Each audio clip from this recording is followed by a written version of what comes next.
Thank you very much. Not necessarily the best introduction I've ever had, but it was sure as hell the longest one I've ever had.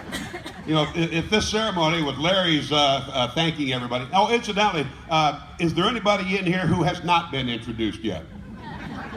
Would the 2 or 3 of you who apparently have done nothing for Logan like to stand up and be recognized? But between Larry's introductions and Keith's introductions, I think we're about 3.5 hours away from celebrating 151 years of Logan, Iowa. It is great. It is seriously great to be invited back. Teresa Hoffman, this young lady over here, wrote an incredible piece about me in the paper the other day, in the Twiner Observer, and I'm about halfway through it, and I'm thinking you've invited someone else to come speak, because that sure as hell wasn't me most of it. The last time I was in this park, I ran through this park naked. It was true. I mean, I was young, I was stupid, it was on a dare. I was 51 years old. But it does bring back some incredible memories of this place. I've been thinking about this a great deal. Debbie Strait called me about 6 months ago, and it was so funny.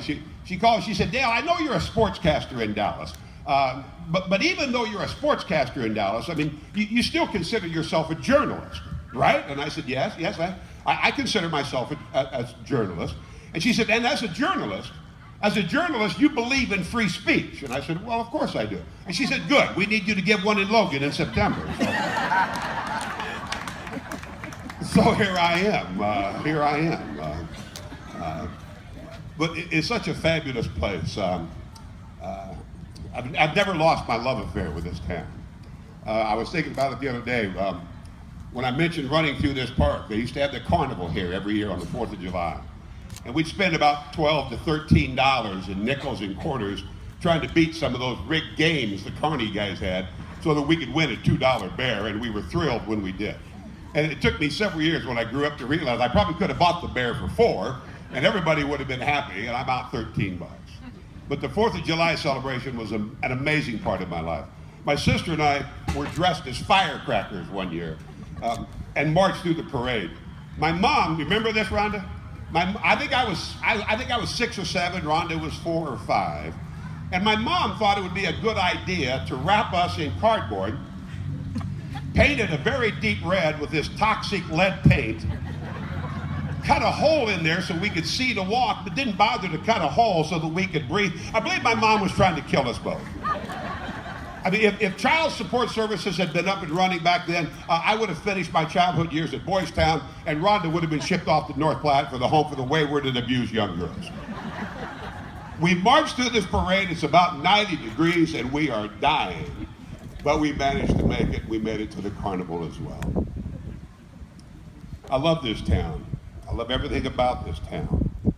As I said in Teresa's article, everything I am, everything I've done, every place I've been, every great person I've met is because of the childhood that I had in Logan, Iowa.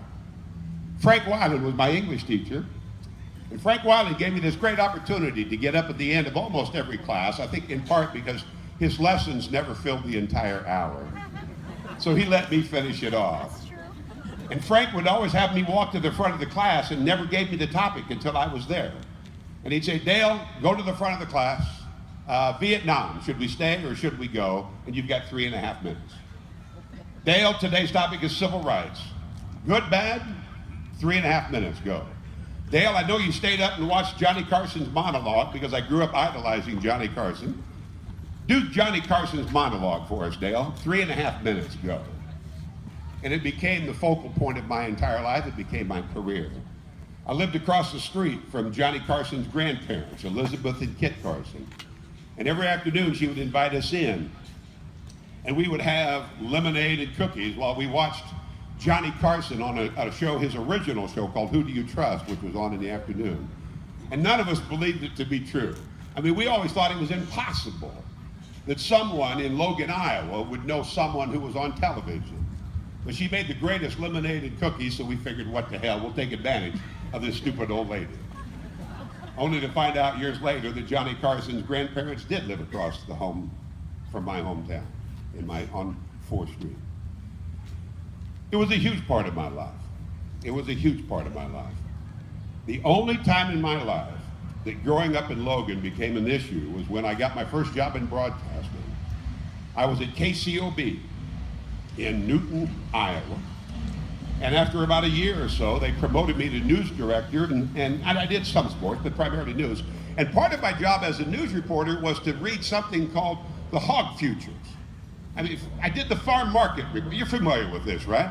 I mean, I'm doing hog futures.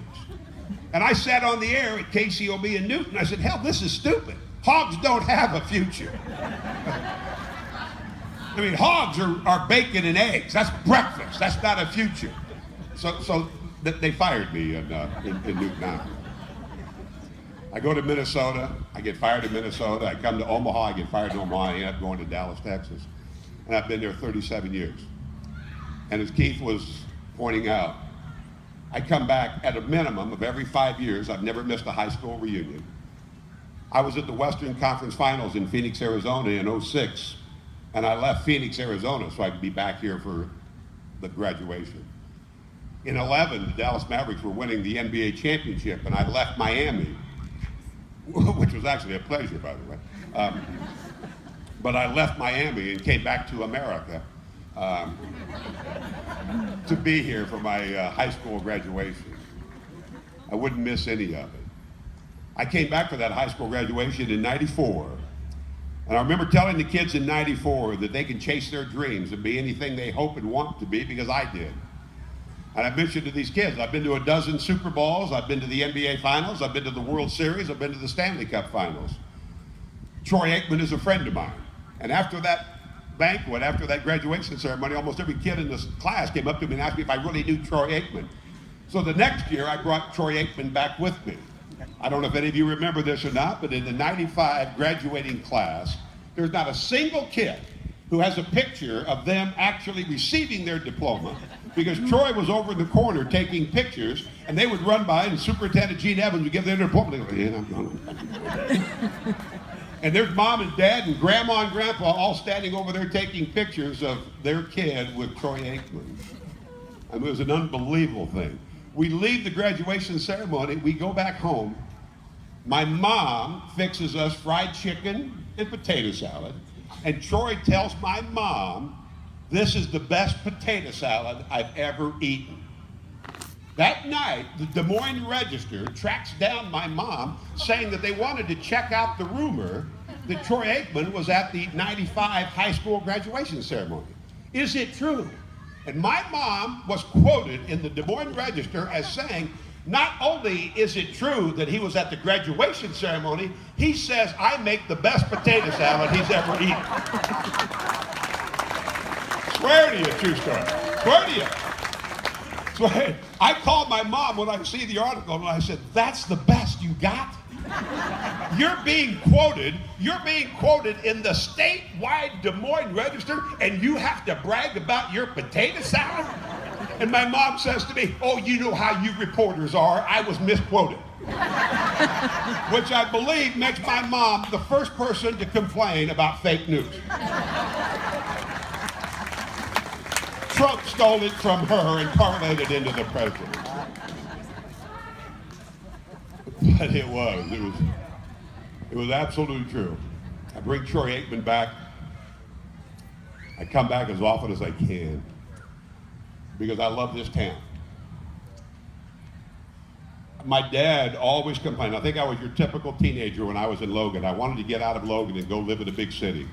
My wife and I moved to Dallas in 1980. We lived in Dallas for about 2.5 years before we both said we have to move to the country. We moved to the country. The houses started coming around us. We moved to another part of the country. We moved 3 times only to stay in the country. My dad came down one time and he said, what are you doing? What are you doing? All I heard for 17 years is that you want to live in the big city. You want to live in the big city, and now you're spending a stupid amount of money to live in the country. You could have stayed in Logan and lived in the country. And then I thought about it for a long time, and I realized that for the past 50 years or so, I've been chasing my childhood. I think most of us do, if we're lucky enough to have the childhood that I had. I think most of us want to chase our childhood. I want to come back to Logan, Iowa. I grew up in a town, as I'm Googling this up just to verify my facts, I want to come back to a town that was founded in 1867 and named after a Civil War general. And I saw this, named after a Civil War general, and I thought, oh my God, I hope he fought for the Union or we're going to have to tear that monument down. John Logan fought for the Union. He was on the right side of history. 1867, the same year that Nebraska became a state. We've been paying for that mistake ever since. The telephone was invented just a few years before in 1860. Almost no one had a telephone back then when this great town was founded. And now almost all of you, including this young lady here, have a phone in your pocket, taking pictures with your phone now. Wilbur Wright was born in 1867, the year that Logan was founded. Wilbur Wright was born, and it was almost 40 years before we started to fly. And since that time, we now fly to the moon, and we're thinking about flying people to Mars. This town was founded the year Wilbur Wright was born. Some 40 years later, he invents the airplane. The plane started to fly, and now we fly to the moon. And we're preparing to fly to Mars. I wish I could be here in 150 years and see what has become of America. I wish I could be here in 150 years to see what has become of Logan. But I truly hope in my heart that it does not change. You do not have nearly the appreciation you should. Some of you do, obviously, who work on this committee. But I don't think enough of you have an appreciation for the great opportunity you have to live in this outstanding community. To live in a town like Logan where we don't lock the doors. Where when I would go down to Buck and Bubbles on the corner and ask my dad for the car, he would say, the keys are in the car. When we would sleep at night, and as Debbie said in the article in the paper, knowing that if we got up in the morning and somebody called for help, that everybody would be there. You don't find that in Dallas, Texas much anymore. You live in a great town. You live in my hometown. And Frank Weiland, that same night at Buck and Bubbles, who encouraged me to chase my dream and made it all come true. And it all came true because of the childhood that I had being raised here. I know it's not real popular, and I'm not getting political, but I know it's not real popular to quote liberals in most any state in America anymore, but I basically am one. But I do believe in what former Senator Ted Kennedy used to say. We know the future will outlast all of us, but we live on in the future we make. We know the future will outlast all of us, but we live on in the future we make. You've been doing that for 150 years in Logan. You made my future. And now the opportunity, the obligation, and the responsibility is to see that everyone who comes behind you has an opportunity to find their future. And I would remind every young person here, cherish every moment, savor every memory. Because even when you become 69 years old, and it will not take you that long, even when you become 69 years old, your favorite memories are going to be those that you made in this hometown. I keep looking at the corner of that park over there. And as I mentioned earlier, I've been to Super Bowls, I've been to the NBA Finals, the World Series, and the Stanley Cup Finals. And the best game I've ever been to was when we all met up in that corner and I was 15 years old and all the parents would decide how many kids they could put in their car and we drove to Beebeetown to play baseball on a Sunday afternoon. I've never had a better memory in my life, and I will never let it go away. As long as I can remember, as long as I can breathe on my own, Logan is my hometown. And I thank you for letting me be a part of your special celebration. Thank you very much.